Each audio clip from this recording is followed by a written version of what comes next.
Hi, you're with India Post Live, India's first online news conversation web TV. I'm Ishan Russell, and India Post Live is, of course, a forum for you to participate in. Come in via all the technology tools that you have in your disposal these days, and you can use social media to get in touch with us. Use Twitter, hashtag India Post Live to your tweets, or use our Twitter handle at India Post Live, or you can come in via Facebook. That's India Post Live. We have a Facebook page, and you can like that page and comment over there. Post a picture, post a video, comment anything that you want. Get in touch with us. You can also go to indiapostlive.com, of course, and watch this live right now as we are streaming. Or in case you're watching this later, there are other videos to check out as well, as we do with all our shows. So do check them out, comment, because there are a whole host of issues. There are various things that we've talked about, and we would love for you to participate also. So if in case you want to come in, you can come in via Skype or Google Hangout as well and participate and be the expert yourself. All right, now the issue that we're talking about today is something that has dogged the state of Gujarat for some time now. That's the Narmada Dam. There have been massive amount of protests. There have been leaders that have been born out of that movement. There have been decisions that have been taken. Now, another decision has been taken of raising the height of the dam. What exactly is that decision and what does that mean? First, let's take you through the story.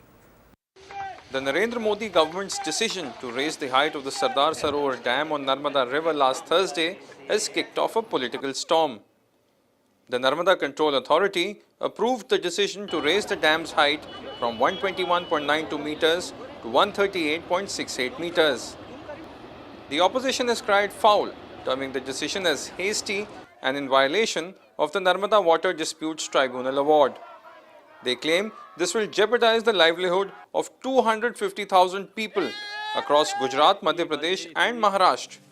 Most of these are tribals, fishermen and marginal classes who reside in these areas. So is the Modi government in a hurry, or is it trying to prove a point to the NGOs and activists who have been lobbying hard against the move for the past decade? Given the poor record of state governments in rehabilitation for the affected, the onus is now on Modi to ensure speedy work to convert this controversial decision into a winner. All right, and to discuss this issue, we have with us Arindam Chakravarti. Anupam Chakravarti. Sorry, I just lost my track of my notes over there. So Anupam Chakravarti is, of course, a senior reporter with the Down to Earth magazine. Has been writing extensively and following this issue for some time now. We also have with us Harsh. He is with the network. He's a social worker, and we're also going to be joined by, from the BJP, Dinesh Purohit, as well as I'm sorry, who? Yeah, Himanshu Thakkar. Himanshu, if you could just turn the light away from your the lens of the camera. If you could just turn your device around a little bit, we would be able to see you better, because there's too much of a backlight against that. Yeah. So we just come back to that, but Anupam, I'll start with you. The basic issue, I mean, what do you make of it? I mean, it was a decision that one expected to happen if Narendra Modi ever became Prime Minister, and that's what's happened. Yeah, one is, of course, I mean, a lot of people have been expecting I was actually following this whole issue last month when people started talking about, the dam height is going to be increased. What is surprising here is the whole speed, the hastiness, because there is one whole issue about the rehabilitation of people. Second is that the canal network is yet to be completed. But what we see here from the news reports from various sources that we have in Gujarat, what we learned is that the Chief Minister, the newly appointed Chief Minister Anandiben Patel, was almost at, she was on standby. She was just waiting for this whole, decision to come in. She immediately flew to Kevadia. There was a helipad already constructed in that area. She inaugurated, she did a pujan. She tweeted saying that, we should not waste a single day. And she immediately started, the construction work, the pre-construction or whatever, the preliminary work that has already started. So it is, from this it is very clear that they were almost ready. While there's a Supreme Court, judgment which is saying that RNR has to be resolved. There are so many cases already pending in Madhya Pradesh and Maharashtra area. So without resolving the RNR issues, you are going ahead with the construction. So which is very, very surprising. But it's not in violation of the law in any way, is it? Is it still? I mean, can it be? I mean, is it a matter that the court would also be or could come under the court's purview? According to some of the activists that I had spoken to while writing this story, they were saying that this is in violation.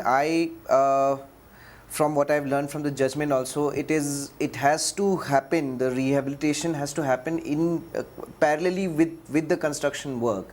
So, but then that is not the case here. R&R issues are yet to be resolved. So we can say that it is some kind of a violation. All right, Harsh, I want to come across to you. I mean, but do you think that, I mean, many would say that the dam is one of the reasons why Gujarat is flourishing, and still there are so many issues that are often raised about it by environmentalists. I mean, it's a study in contrast. I mean, given the kind of mandate that Narendra Modi has gotten for the supposed development plank, so at what cost is the question, and is this one of the costs that you would think India would have to bear? Well, it has always been a cost. Like if you see, Harsh, I would just request you to move the microphone to closer to your mouth, yeah, please. Can you hear me now? Yes. Okay. So as you said, well, India has to pay a cost. Then yeah, it has always been there. And if you talk about the dams in India, and if you talk about especially this Gujarat dam, because it has always been in controversy. While the government has always been saying that it is needed, we need light, we need electricity, we need everything in order to, because electricity has become a need. And even if you talk about Delhi right now, can you hear me? Hello? Yeah. Okay. So even if you talk about Delhi right now, the place I'm living here right now, the electricity, there are so many cut off every day, hardly, because you get cut off every, after 4 and 5 hours. So it's like we are not really getting the electricity that we are supposed to. But at the same time, people are facing problems. Like as it is said, we here are getting electricity, which is like 18 hours a day. But when you go on the coast of Narmada, if you go to Dharaji, the Madhya Pradesh, the people who are actually living in a submerged area, there is no point and there is no sign of light over there, and these people are giving their land, their life for this whole dam production. So that is the thing. Yeah, the cost is always being paid, and there are people who are paying the cost, not really the people living in Delhi and Mumbai. They really don't know what's going out there. Yeah, the people who are living there are really paying the cost. All right, so the people living there, the human cost involved perhaps is not being accounted for. Is that, Himanshu, would you agree with that? I mean, what would your take on this be? I mean, you work, of course, with the networks of rivers and dams. Say, first of all, I would like to make it clear that Gujarat does not need the increase in height of the dam for its own water supply. Gujarat has been awarded by the tribunal 9 million acre feet of water, and we have asked Sardar Sarovar Narmada Nigam Limited under Right to Information Act as to how much water they have been getting each month in the canal. And what we can see from those figures is that Gujarat is already getting more than 9.5 million acre feet of water in the canal. The fact that the water is not reaching the drought-prone areas of Kutch, Saurashtra and North Gujarat, in whose name the project has been justified, is because the Gujarat has not built the canal network that is necessary to take that water to that area. This includes the failure of Mr. Narendra Modi as a chief minister, because for 13 years he was chief minister and nobody was stopping him from building that canal network. Narmada Bachao Andolan did not oppose the construction of canal network in the drought-prone area. So it is because of the Gujarat's own failure that Gujarat today is able to use only 20% of the water that is available to it at the current height in the canal. So Gujarat does not need, even now or in future, for increasing height of the dam. Second issue is rehabilitation. I think there is a lot of rather simplistic statement being made by some of the panelists here. There are 2.5 lakh people in the submersion zone that will be affected because of this increase in height. And Mr. Anupam said that rehabilitation is supposed to happen pari passu. No, that's wrong.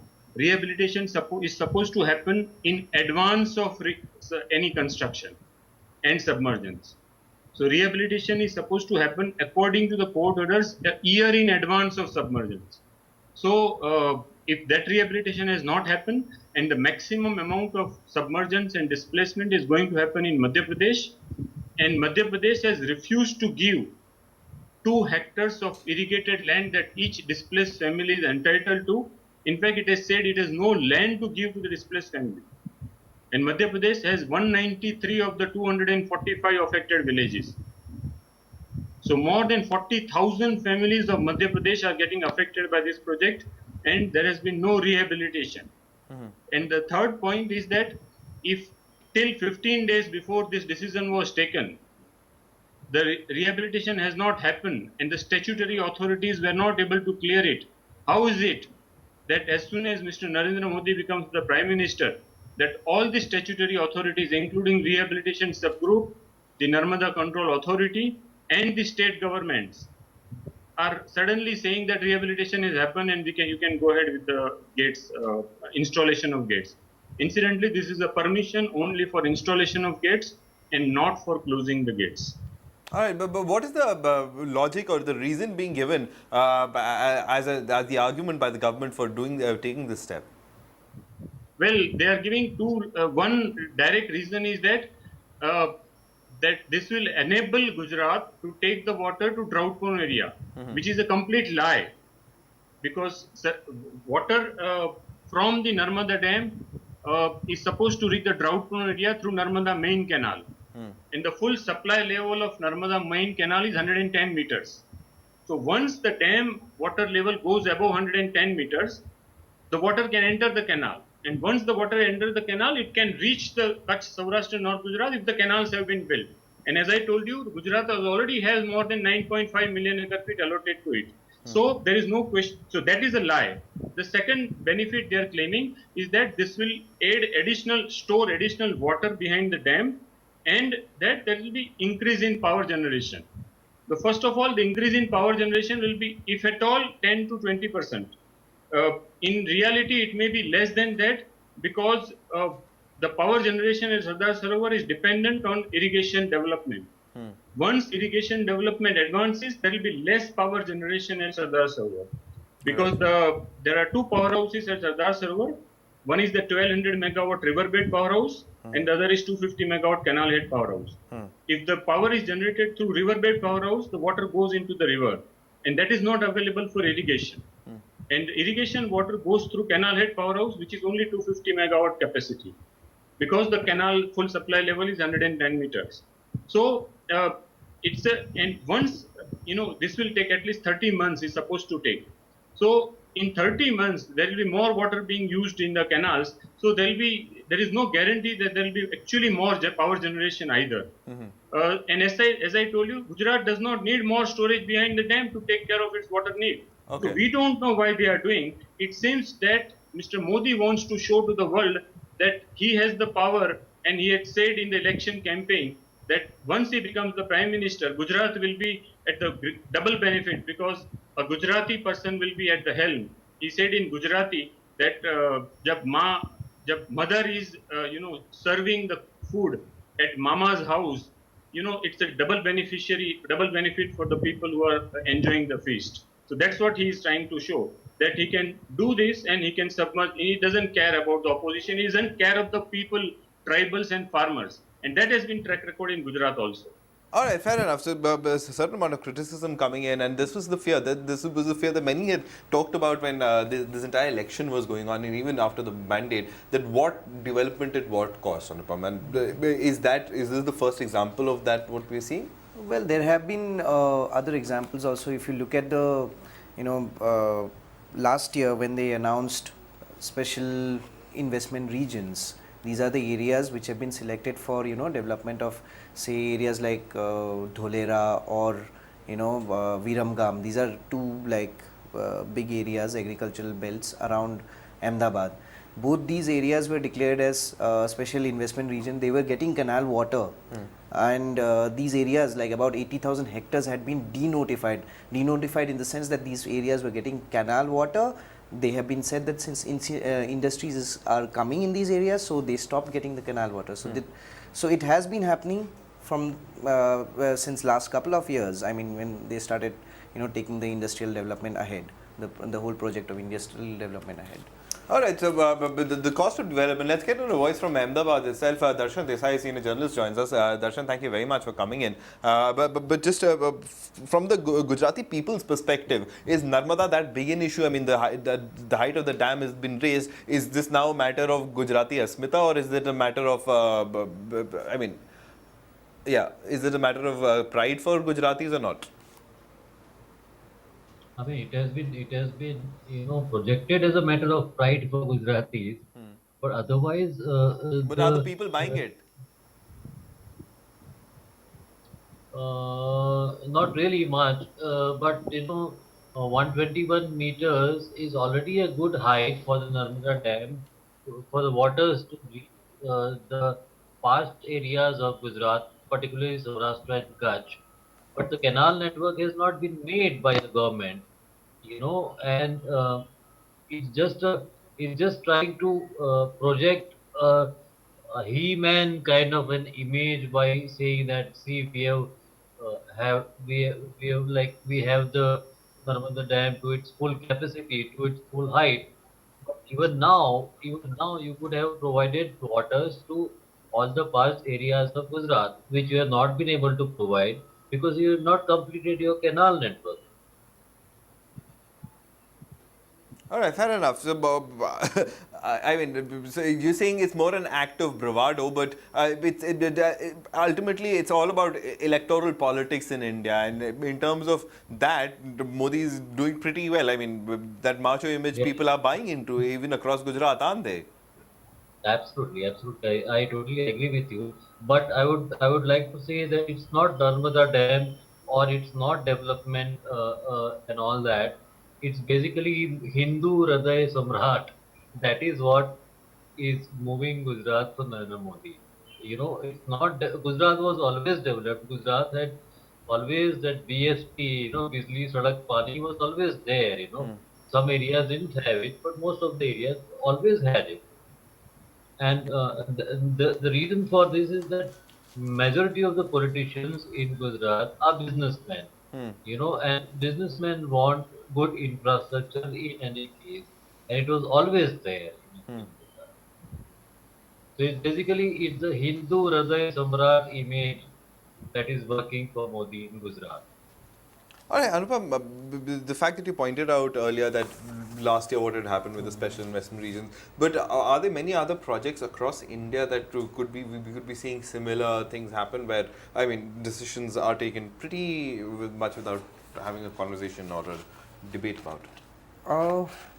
I will say that with what's happening with the forest clearances around India, giving out various mining areas. Also, if you look at Northeast, also some of these big dams which have been proposed, a lot have been, despite various research institutes, I mean established research institutes showing their apprehensions that a dam or a mining project cannot possibly come up. The government, even the previous government, this government also, from what it looks like, they have been going ahead with clearing these projects. So this definitely sets a dangerous precedent for the things to come in future. All right, let's get in. We have somebody from the Narmada Bachao Andolan, and not somebody, just it's Meena Patkar. She's online with us on the phone. Thank you very much, ma'am, for coming in. But extreme disappointment for you because the height of the dam has finally been raised. Ma'am, can you hear us? Hello? Yes, Medha ma'am, Ishan this side from the studio. I just wanted to know your reaction to this, the height of the dam being raised. I couldn't get anything actually. That mic is so strong. But what is the question? Ma'am, I was asking, what is your reaction to the height of the dam being raised? I mean, you've been campaigning for it almost your entire life.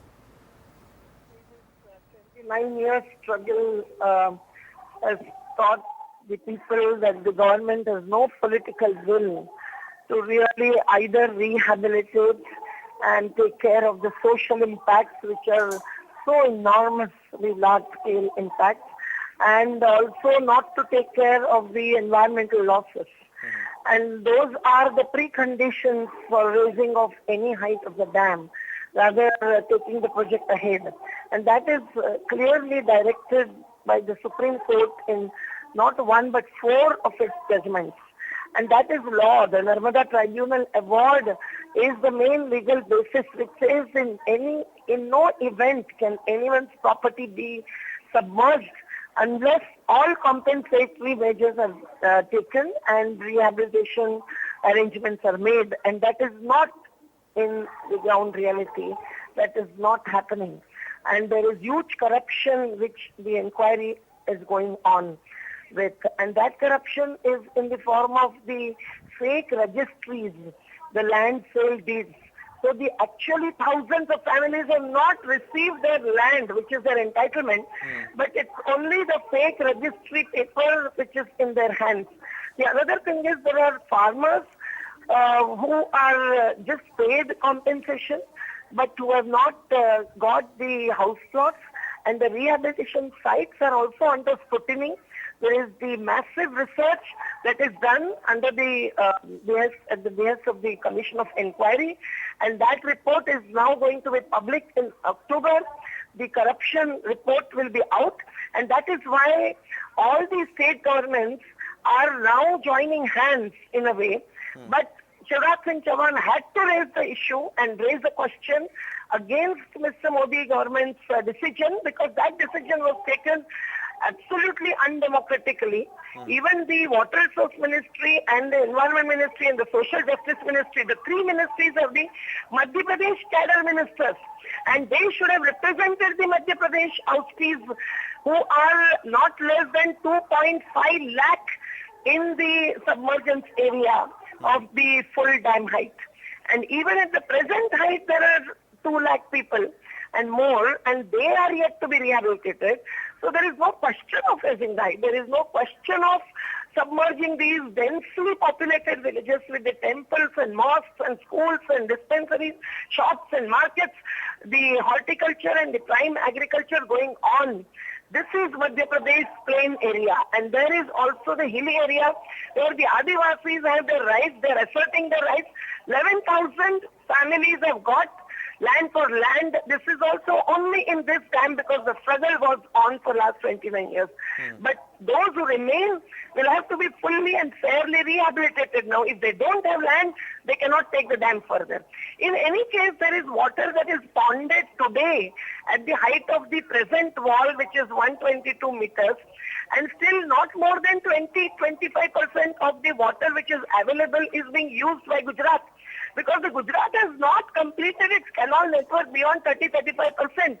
So who is it that the water is taken for and added for? That is mainly the corporate lobby in Gujarat.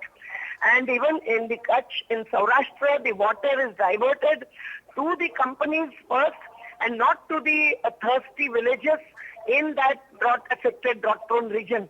This is what is the voice raised from within Gujarat, and the dam is now 90,000 crores rupees worth. Is it really worth? Even for satiating the thirst of Gujarat, every village can be given 1 or 2 crores, and still the dam could be costlier than that. Even the Sardar Patel statue is costing 2,500 crores, while the rehabilitation of 3 states do not have even that much of budget. So it is absolutely unjust and unjustifiable to take the dam height forward. They must give us a hearing. We have written to Mr. Modi that if you have an inclusive growth and development in mind, then do talk to us, listen to us. This is the voice of the people, not of the activists. And we have all the data and documents with us. We will not talk in the air. Otherwise, we will have to fight the legal and the field battle. And if this is the way the decisions are going to be made on number of development projects, where the questions are raised by the local being targeted Right. under one reason or other, then this is not in favor of either the people or the nature. And without taking into consideration the natural and human resources and the cultural, heritage Right. of this country, they cannot think of saving rivers, they cannot think of saving the villages, they cannot think of benefiting the farmers, to fish workers, to potters. And then the whole development paradigm and the model that is presented will prove to be anti-people and anti-nature. Right. All right. Thanks very much for that perspective, Thank you. I Mehta think I Patkar. covered It was a everything. pleasure having you. I mean, I know that you're busy and you need to go. Thank you very much for I'm, coming and sharing your glad meeting perspective you. on this. I Okay, wanted to get thank in a you. leader from the BJP. He's a young and upcoming leader from Surat from the BJP. Dinesh Prohit joins us. Dinesh, thanks very much for coming in. But the kind of conversation अभी तक जो हम लोग ने बात करी है इधर, वो उसमें यही निकल के आ रहा है कि नर्मदा डैम का जो हाइट बढ़ाने का मुद्दा है, वो एक ऐसा डिसीजन था जो सिंगल हैंडेडली यूनिलैटरली ले लिया प्राइम मिनिस्टर साहब ने, एंड सारे स्टेक होल्डर्स को नहीं लिया गया साथ में. रिहैबिलिटेशन की जो बात करी गई है वो हुई नहीं है ठीक से. तो उसमें वो काफ़ी क्वेश्चन मार्क रेज करे जा रहे हैं कि यही क्या रहेगा style of functioning Narendra Modi का, कि वो एक यूनिलैटरल डिसीजन ले लेंगे. पिछले 10 सालों से गुजरात गवर्नमेंट यूपीए सरकार के पास हाइट बढ़ाने के लिए मांग कर रही थी, और जैसे ही आदरणीय नरेंद्र भाई मोदी प्रधानमंत्री बने, उसके बाद उन्होंने तुरंत ये निर्णय लिया. उसके पीछे का कारण, मूल कारण ये है कि गुजरात और राजस्थान, ये दो स्टेट है जहाँ पानी की बहुत पहले से किल्लत हुआ करती थी, और यहाँ पानी पहुँचाने के लिए सातों डालों सुनाई नहीं दे रहा है, कट क्या रही है, सुनाई नहीं दे रहा है. नर्मदा डैम की पानी पहुंच चुका है, और अगर ये पानी और ये हाइट अगर नहीं बढ़ती तो गुजरात में जो पानी पीने की जो किल्लत है वो भी प्रॉब्लमेटिक होती. और दूसरा, रोज की 8,000 करोड़ रुपए की बिजली इस देश को मिलेगी, और इस देश के अंदर जहाँ अंधकार है उधर रोशनी मिलेगी. दूसरी बात जो आपने कही कि रिहेबिलिटेशन की, एक मिनट दिनेश, आप अपने माइक के थोड़ा पास आ सकते हैं. आप माइक के थोड़ा पास आ सकते हैं, आपकी आवाज ठीक से नहीं आ रही. you can hear now. Yes I can. Rehabilitation की जो बात है, थोड़ा कैमरा नीचे कर लीजिए प्लीज. हाँ, मध्य प्रदेश और यहाँ महाराष्ट्र में रिहेबिलिटेशन है, वो हमारे यहाँ 95% के तहत हो चुकी है, और इसके कारण से गुजरात में ऐसा कोई इश्यू नहीं है जिस कारण रिहेबिलिटेशन की कोई प्रॉब्लम हो. और नरेंद्र भाई मोदी का ये ड्रीम है, और ये शांति छोटा सा डैम नहीं है, पर इस डैम के कारण से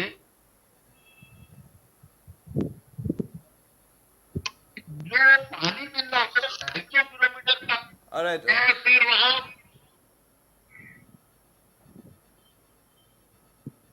है municipal working. Dinesh we'll try to re-establish that connection. आपकी आवाज़ ठीक से नहीं आ रही और वीडियो भी अटक रहा है, तो हम लोग अभी आपका कनेक्शन सुधारने की कोशिश करते हैं, and then we'll come back to you. But basically the BJP saying what they really believe in, and their leader, and the fact that they'd been campaigning for this for the past 10 years, and this was an issue that almost had become, Anupam, at the end of the day, a political issue more than anything else of how can I be stopped? And I mean, that certainly raises question marks of the kind of economic development that the country would be following. I'll give you the final word before we wrap this up, Anupam. I mean, is this the economic model for is this blueprint, or is this a one-off case and we can expect more participative decision making for other things? I hope that there will be in future, there's consultation that happens, they rethink their policies. But also I have been reading also about river linking as a project which is coming up, and they're going to join various rivers, which is also a very dangerous, I mean, which is a pet project of the India, I remember. Yeah. So if this is what starts the whole process of linking the rivers, because there is this other part Tapi Narmada link that they are going to propose, and which has a huge submergence zone. Also it has it has a very big repercussion on the way we understand the rivers, and what are we going to do with the rivers. So we have to we should expect that government puts their thought, and they should have consultation with the people before taking these decisions.